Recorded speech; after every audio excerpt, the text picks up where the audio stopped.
your radio, on the LBC app, and Play LBC. leading Britain's conversation. This is LBC. From Global's newsroom at 6 o'clock, Liverpool Football Club say they're devastated at the death of player Diogo Jota in a car crash in Spain. The 28-year-old lifted the Premier League trophy and the Nations League with Portugal in recent weeks. Deputy Prime Minister Angela Rayner has been on a visit to Liverpool. I think the whole world actually is really devastated and shocked by such a tragic end to, someone who is well loved here in Liverpool. And I think the whole city is there to support his wife and children and his family. Jota had 3 young children and got married just 11 days ago.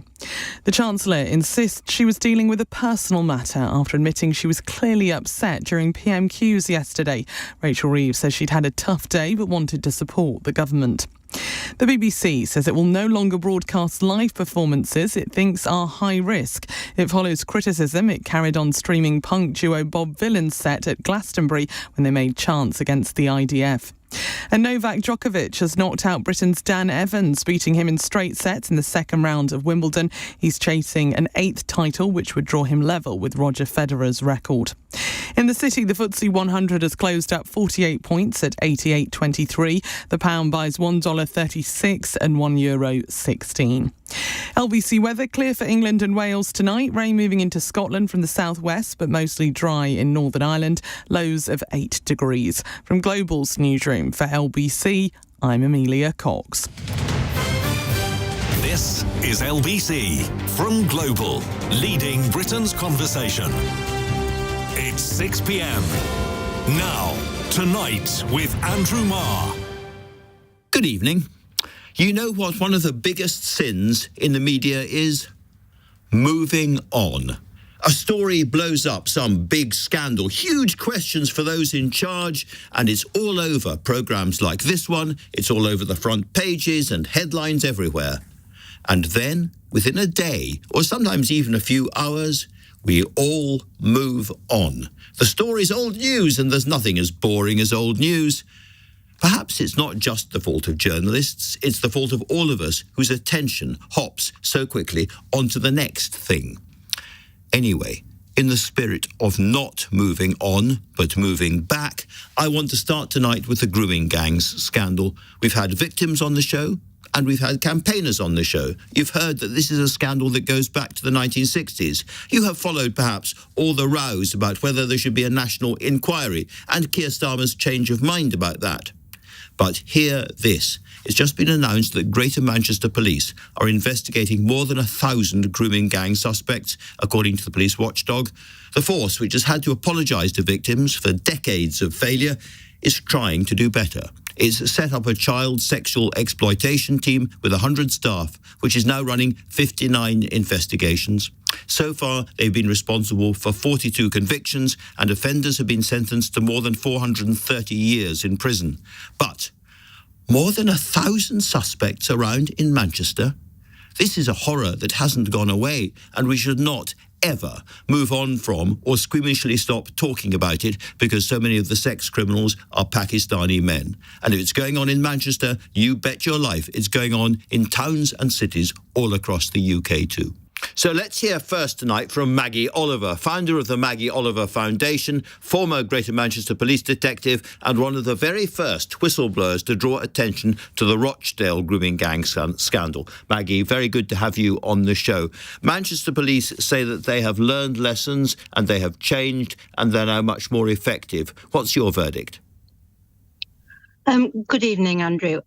My verdict on this latest report is that it's an internal review of processes without a single voice of a victim or a survivor or indeed somebody like me anywhere to be seen in this report.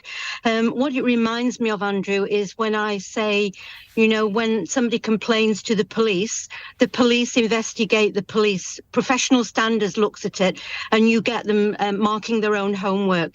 This report is exactly the same.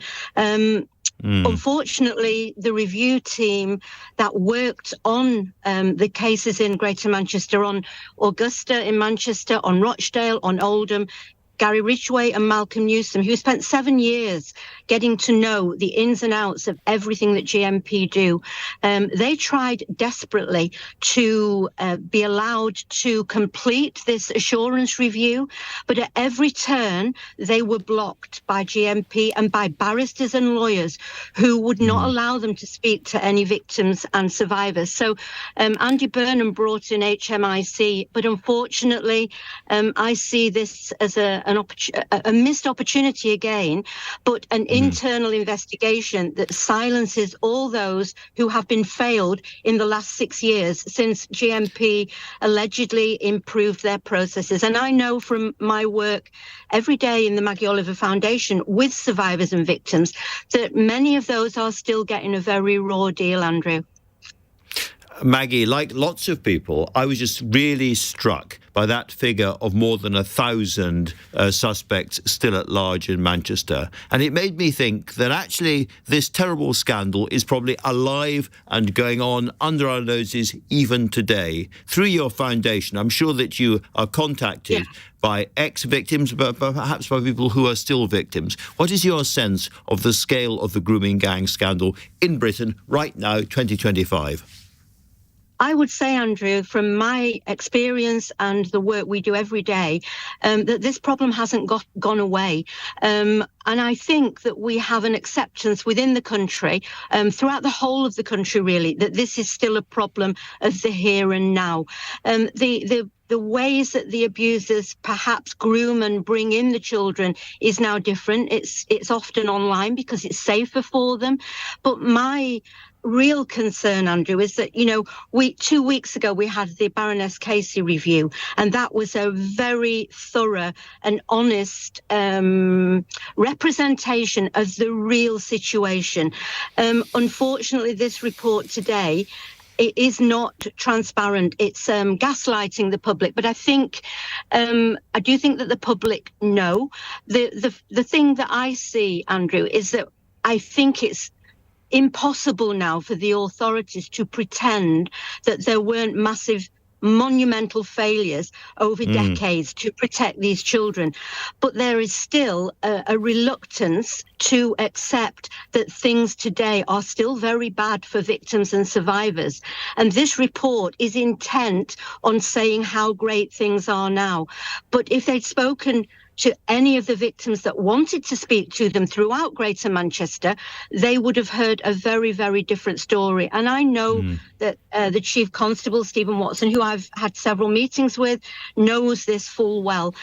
Kate Green today, who, in answer to a question about why victims and survivors weren't spoken to, said that it would re-traumatize them.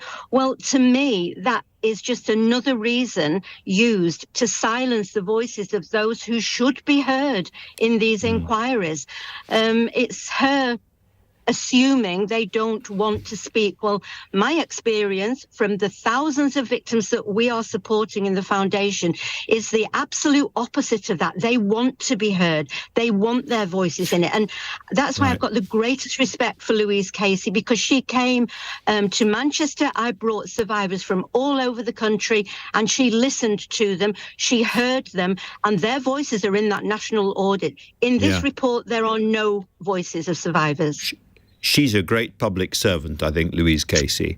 But you mentioned you brought people. Sorry, you mentioned that you brought people from all around the country, and some people listening to this conversation will say, "Yeah, grooming gangs, it's a terrible thing," but it's very much focused around Manchester, Rochdale, the places we've heard of. Is that wrong? Do you think it's happening in London? Do you think it's happening in the South Coast, Wales, Scotland? Yes, it is happening throughout the country. In relation to grooming gangs, as you quite rightly said, Andrew, I've been saying for years that the vast majority of abusers in this particular kind of grooming gangs that we call them now, they are predominantly Pakistani Muslim men. And in my experience, those who are not Pakistani Muslim may be Afghanistani Muslim, or they may be from Iran or Iraq. But wherever we have those communities, we have this kind of offending. And, the children are trafficked from town to town, often because of the family links or the links within that community. They might go from Bradford to Birmingham, to the Midlands, to Thames Valley. So it isn't isolated to just northern towns, although because of the makeup of the northern towns, in my experience, I would say that it is far more prevalent there than you would find it in, say, Cornwall or Kent or Essex. I'm not saying that children aren't abused all over the country in lots of different ways, whether it's in, the church or in a sports club or in the home. Abuse comes in lots of different forms. But if we're talking about grooming gangs, in my experience, that is the pattern that we see. Maggie, that was really interesting, a very important conversation. Thanks for talking to LBC tonight. Now, one MP who's been at the forefront of this issue for a very long time is the Labour MP for Blackley and Middleton South, and he joins me now, Graham Stringer. Great to have you on the show. Can I start by asking you whether you also think that this is a problem that's really serious still today and covers the entire country? I do, and I don't dissent from anything Maggie's just said, but I've got two contradictory feelings, really. One, Stephen Watson, the Chief Constable of Greater Manchester, has tried really hard and succeeded to a certain extent to turn around both the philosophy of the police in dealing with abused children and to make the force more effective by setting up particular units and training them and checking on what they're doing. I mean, the situation before with the previous two chief constables, they were denying the reality of Asian gangs raping young white girls. They, quite frankly, they were frightened of the Asian community and being accused of being a racist and upsetting community relations, which is not how the police should be thinking about it. So there is an improvement. Stephen Watson deserves some congratulations. On the other hand, I have no doubt about the figures, that it's still going on, and they may even be worse than that. It's difficult to be precise about the figures because some of the records record pseudonyms, false names for people, so there might be duplication, and there are certainly people who have not been found. I'm just thinking of lots of people listening to this, appalled by it and wondering what they can do. Do you think there is a bigger role for the public as well? Wherever children are being picked up by anonymous cars after school, where you get kids who are bruised, who appear to be distressed, we should all be more involved. We should be asking questions. We should be reporting this more. In other words, it's been something happening under the noses of the general public, and the general public haven't paid enough attention. Never mind the police. I think that's right. I mean, not just with Asian abusers, but generally parents and the public should be on alert. We've brought up 3 children, and used to say child abusers don't go and work in old people's homes. If you go to the Boy Scouts, if you go to other places, you have to be alert. We have to be alert for signs that something is going on. So the public generally have to be alert.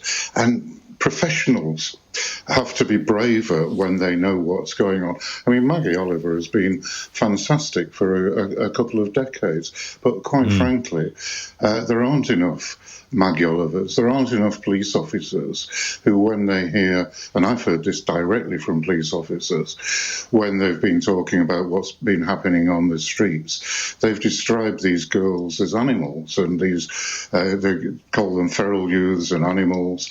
And if you dehumanize people like that, then you're not going to give them the proper service that the police should give. So other police officers, other professionals, social workers, local government offices have to be alert and bring it to the attention of greater authorities. And do you think politicians in general, and frankly your own party in particular, have been guilty of excessive sort of political correctness or squeamishness at not pointing the finger at particular groups of Pakistani men involved. Yes.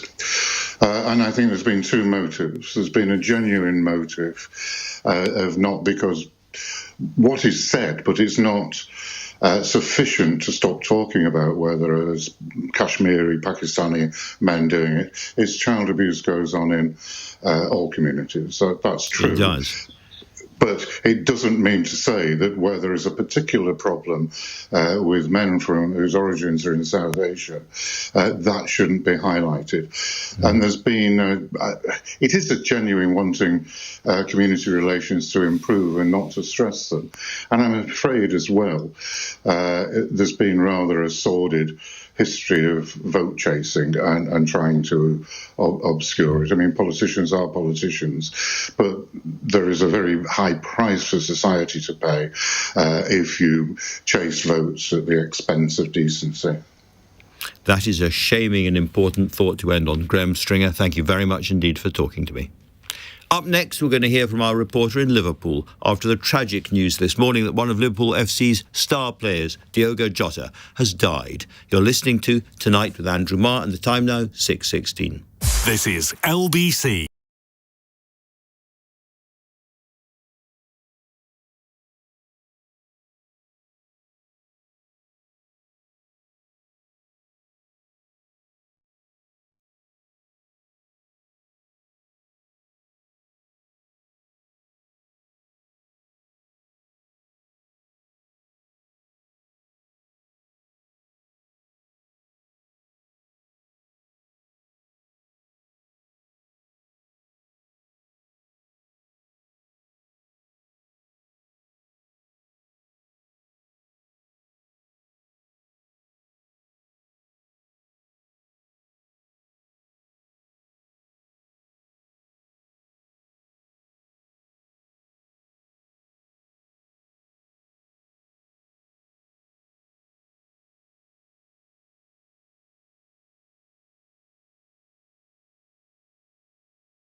Tonight with Andrew Marr. Listen on your smart speaker. Just say, play LBC.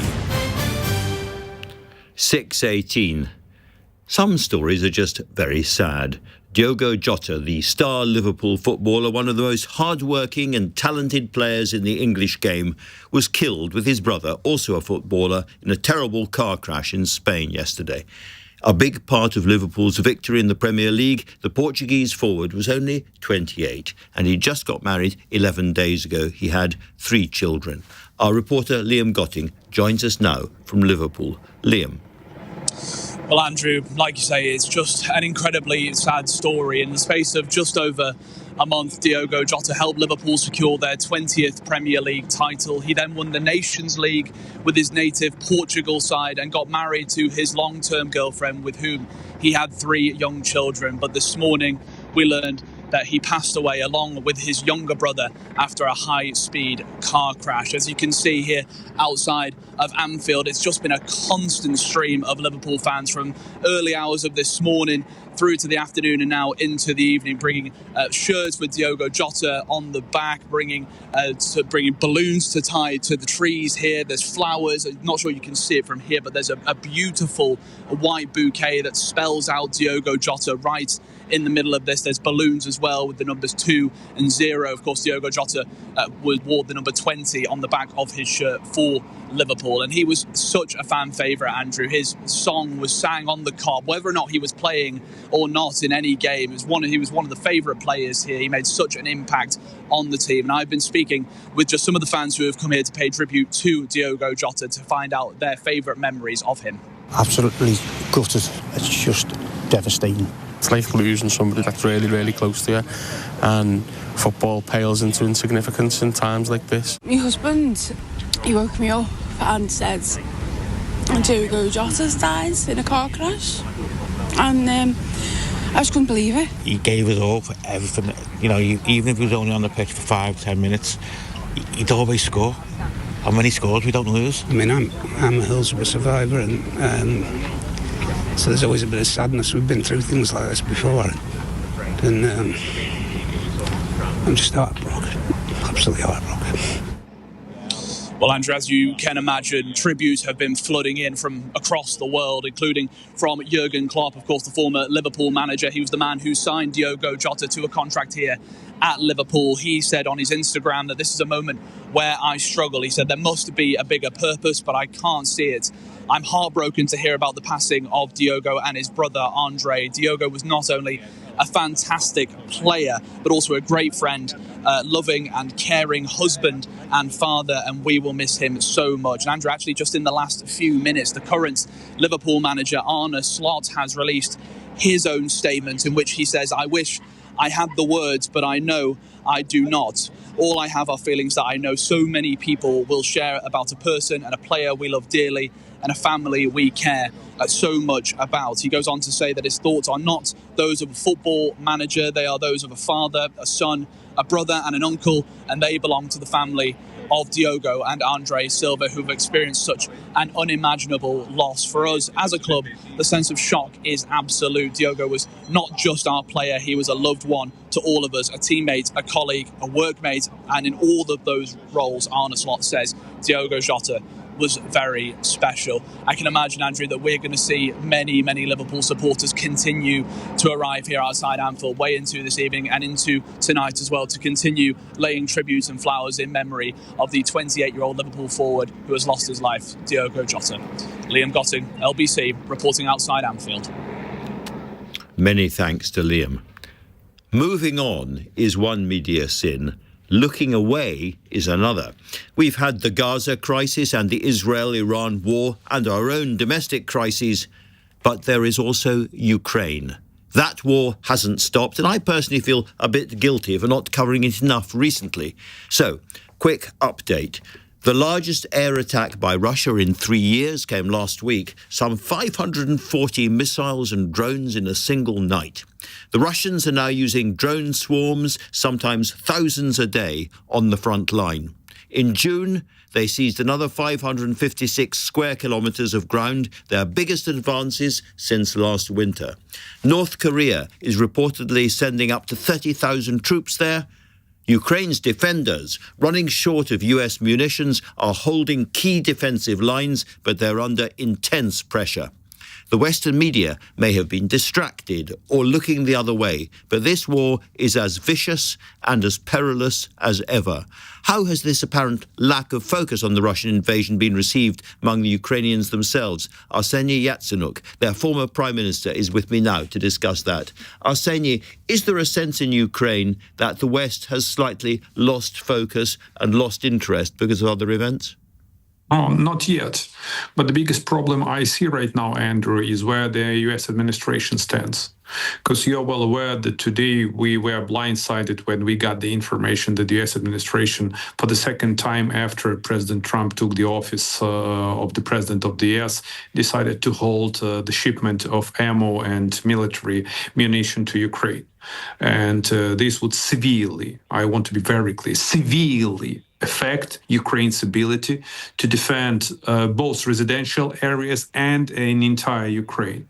As the information that has been unfolded clearly says that the Americans decided to suspend, I believe just temporarily to suspend, because that's once again a wishful thinking, or halted the delivery of Patriot missile defense system, of precise whatever shells, and special missiles for fighter jets F-16 that are doing quite well in fending off Russian aerial attacks. So my take, Andrew, is that, look, I strongly believe that the European Union, Canada, and the United Kingdom, they still stand by Ukraine. And I still believe that we enjoy a bipartisan bipartisan support in the US Senate and among the US political establishment over the necessity to help Ukraine. But the biggest question I have where the Oval stands. And after the latest telephone chat with the designated war criminal Putin, between the leader of the free world, President Trump, and designated war criminal Putin, so I have even more doubts. More doubts. And just how dangerous is the situation on the front line right now? Look, they are moving, okay? They've got some kind of incremental gains. And this designated war criminal in Russia, they already lost around 1 million. Both killed and injured. But this is a meat-grinding machine, Russia, and they are able to conscript and to mobilize more meat in order to fight in Ukraine. And look, you're absolutely right. You provided a very explicit data saying what's happening on the ground. They even got North Korea's on their side. And not just North Korea. Iran supports Russia. China supports Russia.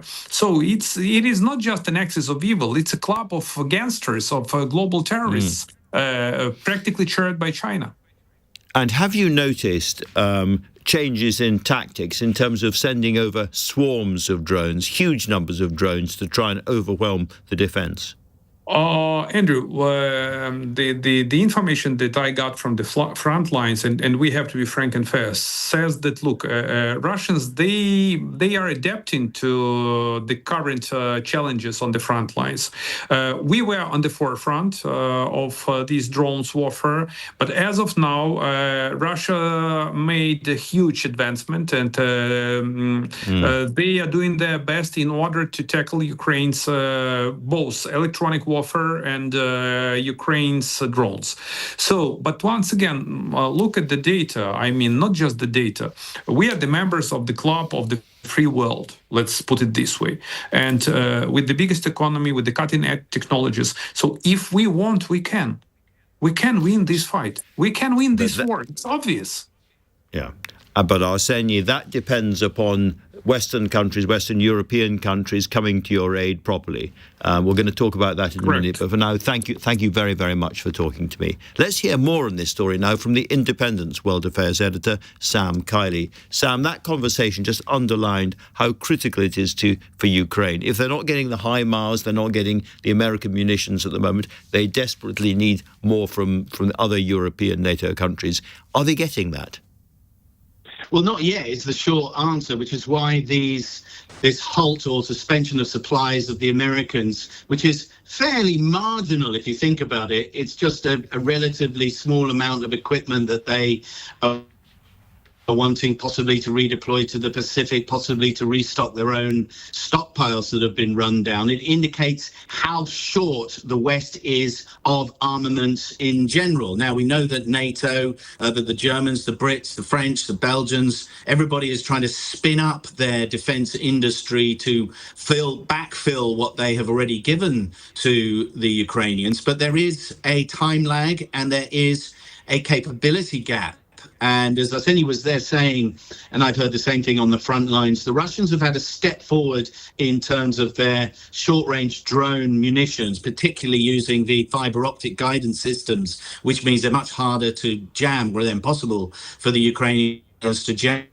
And those can reach up to 20 kilometers behind the front line. So the resupply systems of the Ukrainians are now being put under pressure, and they can't strike back at the level that they would like to because they haven't got the HIMARS jets and they don't have these Patriot air defenses. And of course, the missiles being fired from the F-16 is very important for air-to-air combat, but also for close air support on the front line. So every single little change there materially affects and ultimately kills Ukrainians. That's what this does. It kills Ukrainians. Yeah.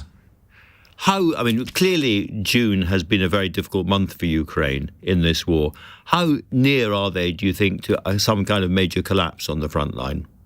Oh, there's no chance of that whatsoever, Andrew. And I think we need to be very careful when we look at these changes on the ground. 500 square kilometres sounds quite a lot. I'm no good at maths, but the kind of x-axis by y-axis, not a lot of territory.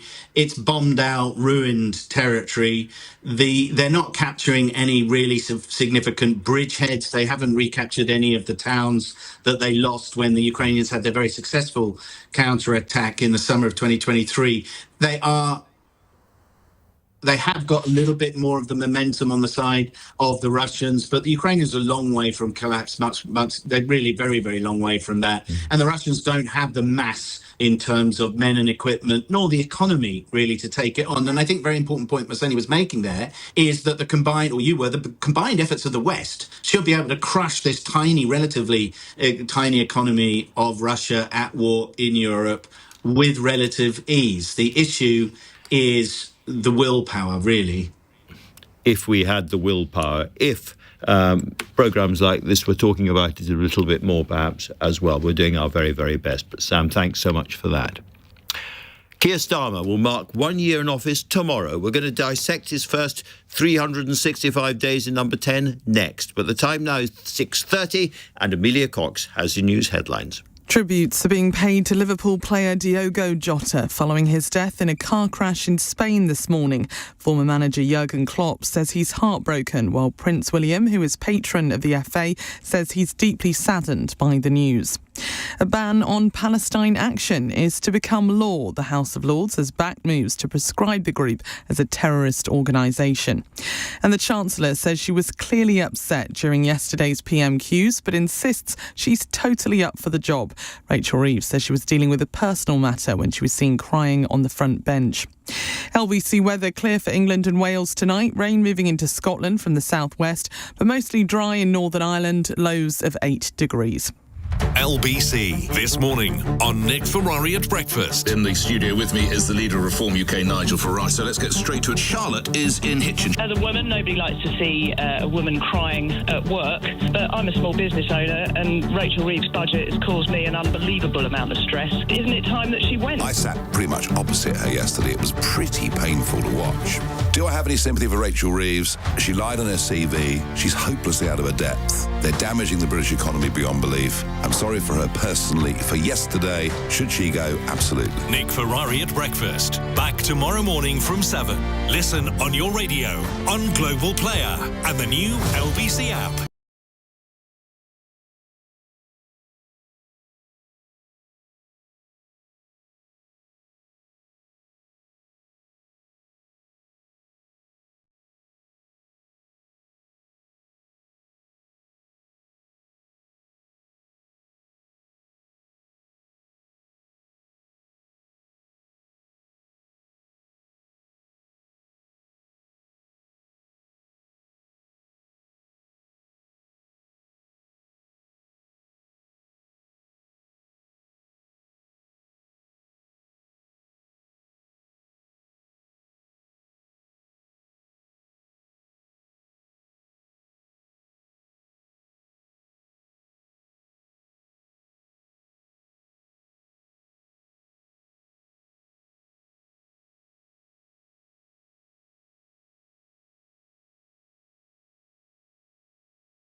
Tonight with Andrew Marr. Watch live on both Global Player and the new LBC app.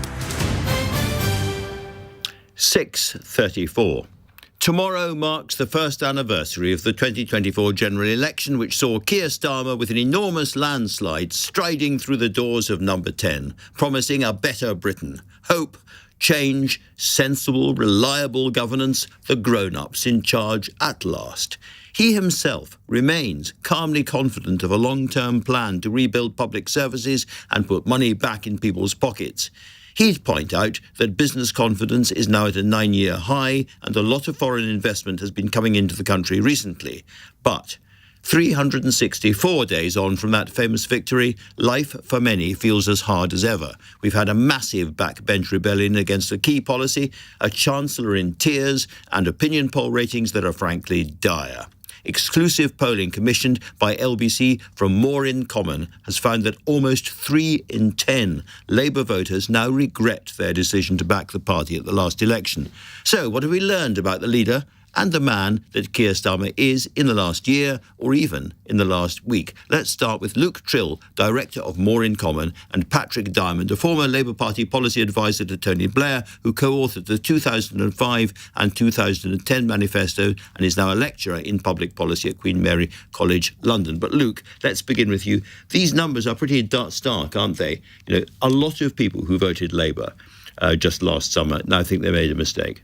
Yeah, it's quite a significant degree of buyer's remorse, and it's almost as if this government has had no honeymoon at all. Voters soured, or some voters soured on the government very quickly, some of those early decisions, and I think particularly that decision to means test the winter fuel allowance comes out in the polling as almost this government's original sin, because it came to define the government. But I think fundamentally underpinning the public's frustration is less actually anything specific about this government or any one decision, and more a sense that nothing's changed. That too many people think that, you know, they got rid of the last lot, they were expecting something new and different, and that hasn't happened. It's not like switching on a light bulb. It does take a long time. Let's talk a little bit about Keir Starmer himself, because, you know, he is a relatively sort of affable, normal kind of guy, and yet his opinion poll ratings are absolutely terrible. And, you know, you hear a lot of genuine venom, genuine dislike directed at him from voters. Yeah, I say often that I'm quite surprised sometimes at the level of anger at Keir Starmer that we hear in focus groups. The sort of disappointment you might understand, but sometimes there is sort of genuine anger, and I think he's struggled to translate what those who know him see as that kind of affable, more ordinary appeal into something that connects with the public. And in our latest polling, his net approval rating is at -40. You know, there's a really significant drop in quite a short space of time. Do you think it's that people can't sort of plug him into a preconditioned idea? He doesn't seem working class. He doesn't seem posh. They're not quite sure who he is. Yeah, I do think that's a big part of it. I also think, and we've talked about this before, that you know, somewhat unfairly, the knighthood holds him back, and people in focus groups saying things like, "Well, you know, Tony Benn gave his up. Why won't Keir Starmer?" And of course, they were different things. One was hereditary, one was earned. But I think in the public's mind, they've gelled together, and just this sort of feeling that Keir Starmer, they don't know who the real Keir Starmer is, but also what motivates him. And I think that's important. You know, he's made quite a virtue of Starmerism not being a thing, but you talk to the public and they end up sort of saying, well, you know, he's done this winter fuel thing, he's done the disability thing, he did the farmers thing, but, you know, that looks like picking on individual groups. What's the story? That's exactly where we need to turn now, because we've got Patrick Diamond there, who wrote the story, as it were, in a couple of manifestos and was there during the Tony Blair years in Number 10. Patrick, why do you think that Keir Starmer has struggled with the public so much? Is it simply because of policy mistakes like the winter fuel allowance cut, or what?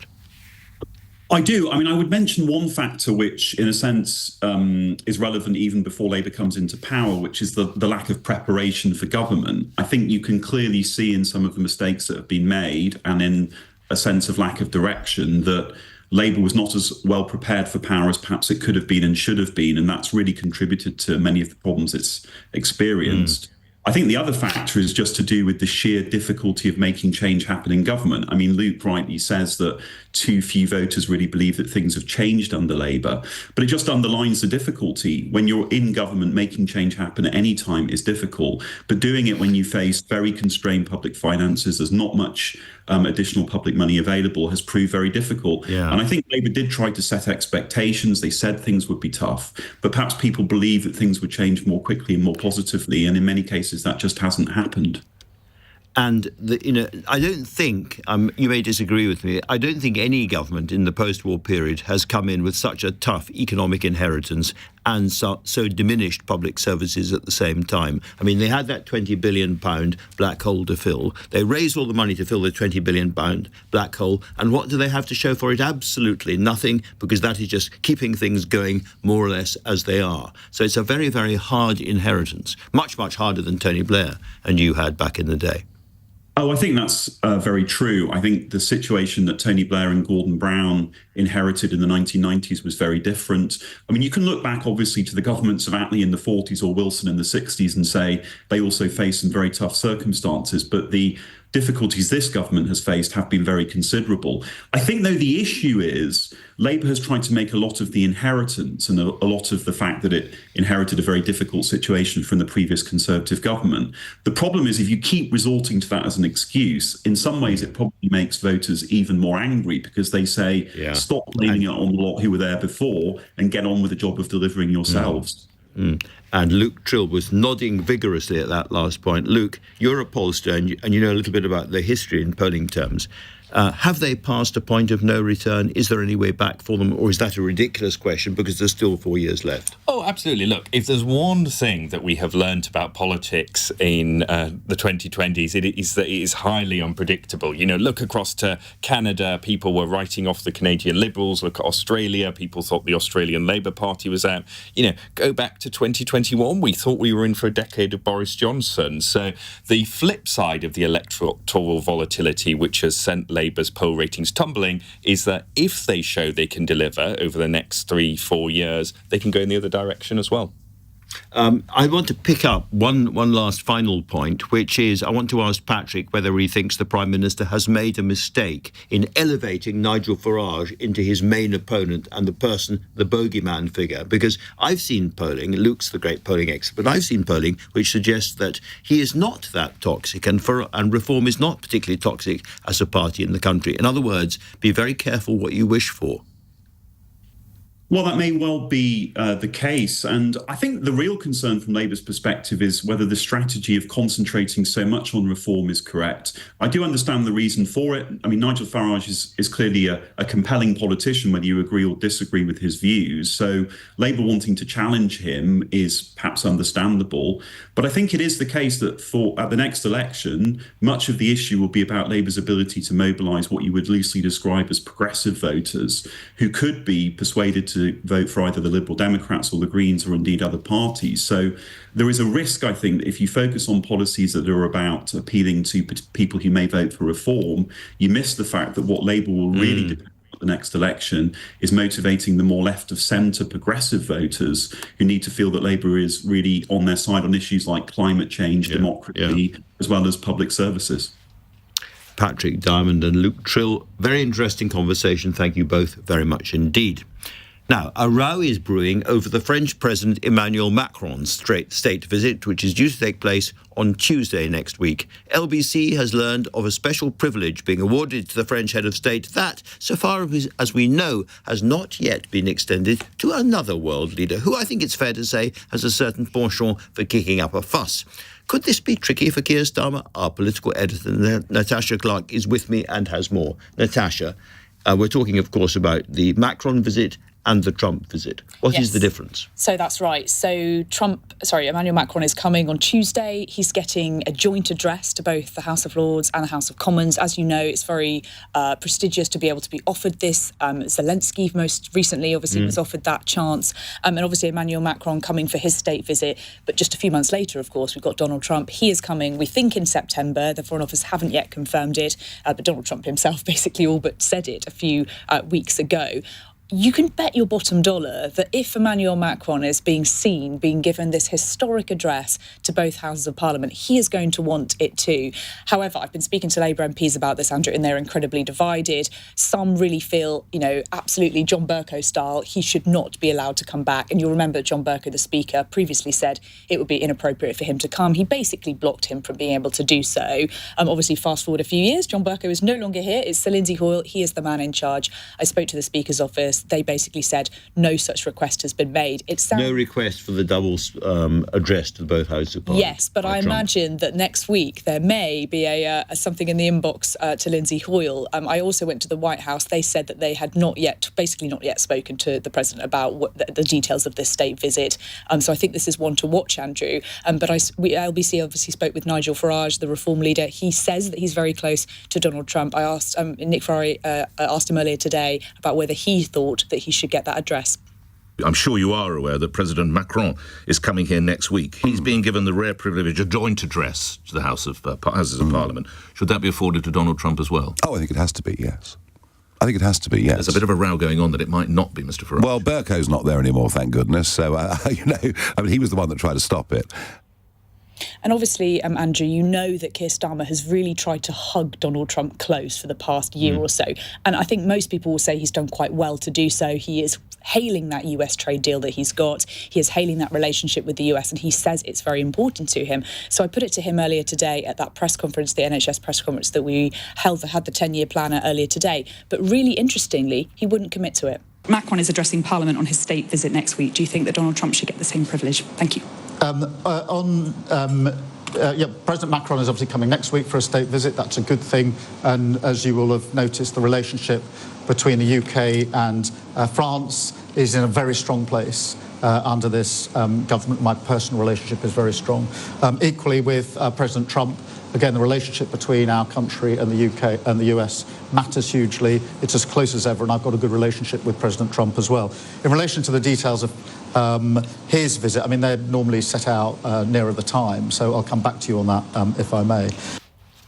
There's a lot of people in the Labour Party who wish that Keir Starmer had a kind of Love Actually, take on Trump moment. But I think it's been pointed out that Love Actually would not have saved 30,000 jobs at Jaguar Land Rover, for instance. It's gone quite well for the country having those trade deals. It ain't going to happen. He is not going to have that moment, that Love Actually sort of moment, I don't think, in terms of, standing up to the US president. That is not going to happen. The hug Donald Trump strategy is still in full swing. However, I thought it very odd that the Prime Minister did not at least lead into the idea and say, well, we haven't got that request yet, but if Donald Trump wants to speak, Donald Trump can speak. But obviously he had a lot on his plate today with the Chancellor, this big NHS plan, but I suspect this isn't the last we'll hear of that. And he may just have been thinking, anyway, the MPs may not behave exactly as I wish them to do. It's true. After a bruising few days for the Prime Minister and the Chancellor, I'll be rounding off the political week with my panel. That's coming next, but the time now is 6:47. Coming up at 7 on LBC, Ian Dale. West Streeting says drugs like Ozempic and Mounjaro are key to solving our obesity crisis and they should be paid for by the NHS. But how can we fund the billions it will cost? Ian Dale on LBC.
Way. Tonight with Andrew Marr on LBC. 6:49. So, after a violently blustery week in politics, the lead up to the great welfare vote, the act of vivisection on the bill carried out by a government which feared it was dying, the tears of a chancellor in the chamber, and the launch of a 10-year health plan today, how can we possibly sum this up? Absolutely no idea. But we're going to try with Aubrey Allegretti of The Times and Poppy Coburn, Deputy Comment Editor at The Telegraph. Welcome to you both. Aubrey, let me just start with you. The business of the Chancellor's tears does appear to be a completely private issue, not related to what was going on in politics. We're told to believe that. We don't know whether we believe it or not. But what about Keir Starmer's behaviour in the chamber itself as she was crying beside him? It didn't look great.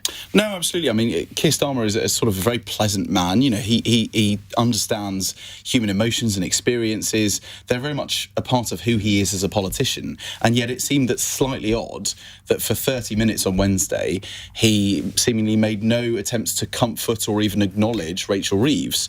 And the sort of outburst that she was having next to him, quietly sort of suffering while other MPs around her were trying to support her. So it was a bit of a difficult look, and he tried to explain it by effectively saying, you know, I didn't notice because I'm up and down, I'm just looking across the chamber. Yeah. And actually, there were lots of Labour MPs who were on the front bench who, when they came out, I asked them, did you see what happened? And they were completely unaware. I think, Poppy, I'll be very interested in your view of this, because the explanation I've had, you know, is he comes into the House of Commons right before Prime Minister's questions, is trying to avoid sitting on the Northern Ireland Secretary's knee because it would look a bit weird. Then PMQ suddenly starts and he's looking across at Kemi Badenoch and the opposition. And from then on, it's just trying to listen to the question, getting in. And he simply doesn't look at the Chancellor, who is sobbing beside him. Now, I kind of get that, but it was very unfortunate. I think I can understand that when you are in that razor focus of PMQs, that you can understand you're just looking across at the opposition. You're not going to be necessarily looking about what's happening directly behind you. But still, it's the impression that it gives to, even when he sat back down, to have not understood the state that the Chancellor was in, I find slightly hard to believe. I know it's difficult when you're in the middle of proceedings to kind of give a word of comfort, but you at least would have thought there was some kind of way of expressing his emotion rather than this after the fact, walking back and getting Rachel Reeves out today, of course, for the launch of Wes Streeting's NHS as a show of strength. Yeah. And very, very often in politics, it's a single visual image that somehow encapsulates either a party or a moment or an era. And I kind of think after the destruction of the welfare bill, her sobbing, her losing it in the House of Commons will remain in many people's eyes a kind of image of what's going on in the government. Absolutely. I mean, you know, a picture tells 1,000 words, and I'm sure that underneath what the personal issue was, there is a huge amount of pressure on her shoulders. This is a week in which she has had literally billions added to the size of the black hole that was already created by the winter fuel allowance U-turn.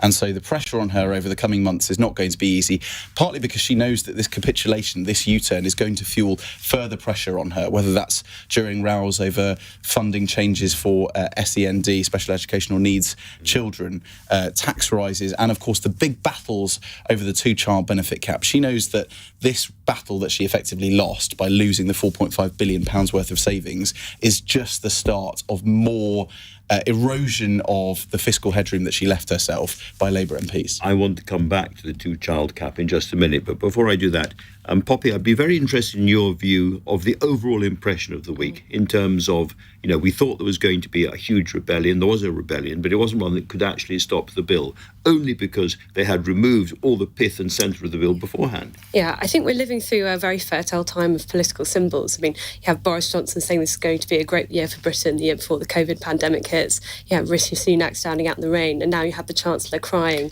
on the year anniversary of Labour getting into power. Actually, you're quite right. Rishi Sunak in the rain is a very similar kind of moment, isn't it? Yeah. Yeah, so it's certainly drippy in both consequences. But, you know, I think the problem for the government is that it wanted to almost suggest an image that if you just get the right people in, the system can be fixed. And that is not the image that people have got this year. What it seems to have been is a changing of the guard, but the system itself seems to be still completely unworkable. And that's a problem when the Prime Minister is saying in interviews that he doesn't think Britain is in crisis.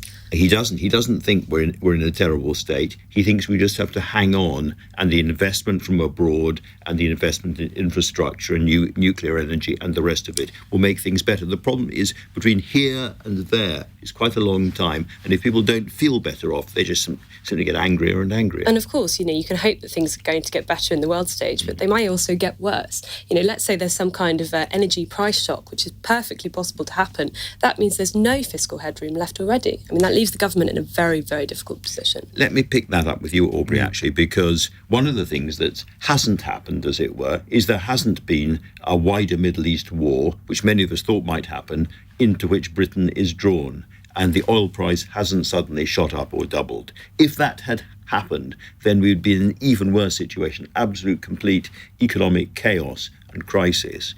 And therefore, the fact that Keir Starmer was on the phone for so long, trying to calm things down, trying to get de-escalation, etc., this jibe of never hear Keir, you can kind of understand that what he's doing, particularly if we don't see the results, always matters a lot.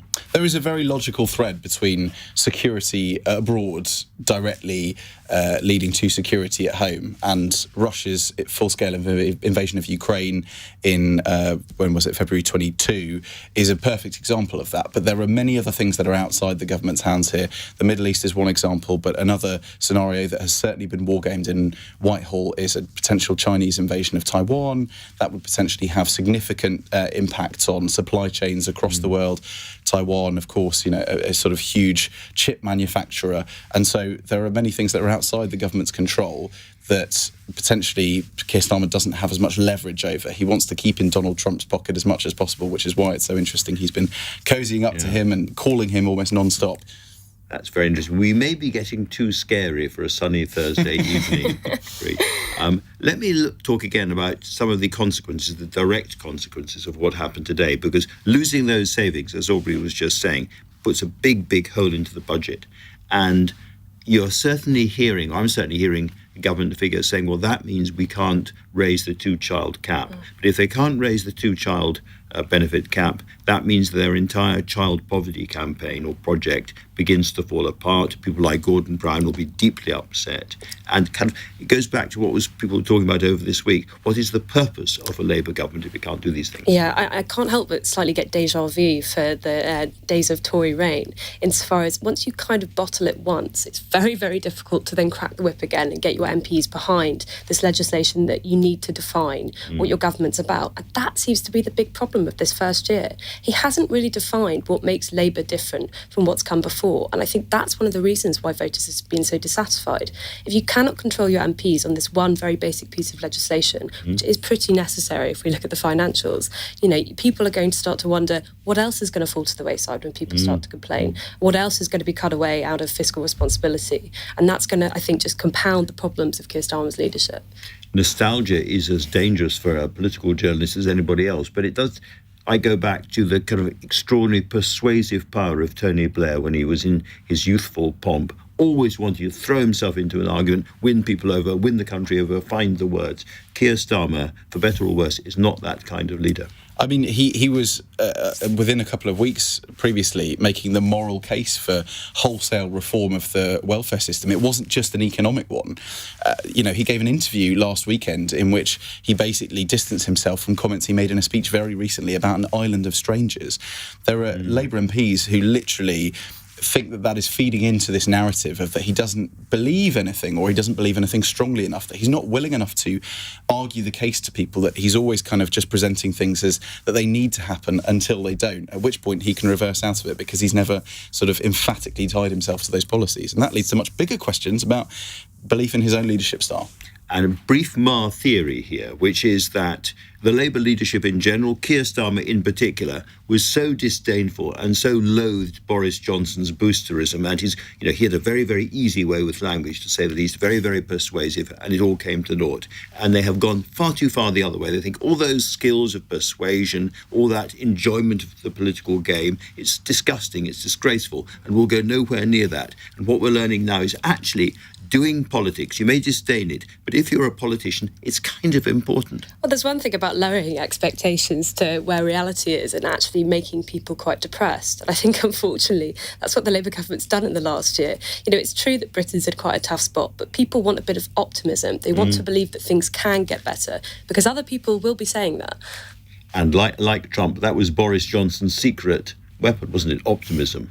Absolutely. And there are so many Labour MPs. I think that the biggest lesson we've seen out of this week is almost everyone is unhappy. The whips, number 10, backbenchers, frontbenchers. There are other issues that have come before in the past where number 10 has essentially capitulated and appeased one group, but here they seem to have annoyed everyone. Absolutely. Aubrey, Poppy, thank you both very, very much indeed. I'll be back with you on Monday. If you've missed any of today's show, you can listen back on Catch Up on both Global Player and the LBC app, where you can stay up to date with all the latest news and opinion. You can put your news categories in the order you'd like them. You can pause, you can rewind live radio, and you can listen to a range of podcasts, you lucky people. Download the official LBC app for free from your app store now. Coming up at 10 on LBC, it's Ben Kentish. But right now, it's time for Ian Dale. Thanks, Andrew. The Health Secretary, Wes Streeting, today outlined his 10-year plan for the NHS. Part of this strategy is to promote the use of weight loss injections like Ozempic and Mounjaro. He said the provision of these drugs should be based on need and not the ability to pay. But can we as a country afford to provide these drugs to a large proportion of the population? At 8, we'll spend an hour looking at Keir Starmer's first year in government with 3 experts: journalist Michael Crick, political consultant Kevin Craig, and Jeremy Corbyn's former strategy director James Schneider. And at 9, a Lib Dem MP is bringing forward a bill which will ban puppy